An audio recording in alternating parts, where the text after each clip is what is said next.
சைவத்திலேயே மீன் ஃப்ரையா அது எப்படி பண்ணலாம் பார்க்கலாம் வாங்க. வாழைக்காவை வச்சு நம்ம சூப்பராக சைவ மீன் ஃப்ரை பண்ணலாம். வாழைக்காவை நீங்கள் இந்த மாதிரி ஷேப்பில் கட் பண்ணி எடுத்துக்கோங்க. இப்போ தேவையான அளவு உப்பு சேர்த்துக்கோங்க.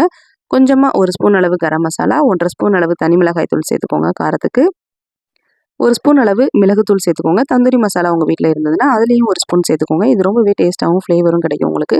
1 ஸ்பூன் அளவு இஞ்சி பூண்டு பேஸ்ட் போட்டுக்கோங்க. மீன் மசாலா இருந்தால் கூட சேர்த்துக்கோங்க. உங்களுக்கு தேவைப்பட்டால் சேர்த்துக்கோங்க, இல்லைனா அதை சேர்க்க தேவையில்லை. கடைசியாக கொஞ்சமாக லெமனை பிழிஞ்சு விட்டுக்கோங்க. இப்போ இது எல்லாத்தையுமே நல்லா மிக்ஸ் பண்ணி எடுத்துக்கோங்க. இப்போ கொஞ்சமாக மைதா மாவு இல்லை கார்ன்ஃப்ளவர் மாவு சேர்த்துக்கோங்க. இதையும் சேர்த்துட்டு நல்லா மிக்ஸ் பண்ணிக்கோங்க. தேவைப்பட்டால் கொஞ்சமாக தண்ணி தெளித்து விட்டுக்கோங்க.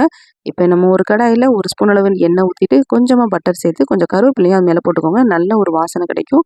இப்போ நம்ம ஏற்கனவே எடுத்து வச்சுருந்த இப்போ நம்ம தோசைக்கல்ல போட்டு அந்த பக்கம் இந்த பக்கம் நல்லா திருப்பி விட்டு வேக விடுங்க. அவ்வளோதாங்க, சுவையான சைவ மீன் ஃப்ரை ரெடி ஆயிடுச்சு. நீங்களும் ட்ரை பண்ணி பாருங்கள். மறக்காம நம்ம சேனலை சப்ஸ்கிரைப் பண்ணி வச்சுக்கோங்க. தேங்க்ஸ்.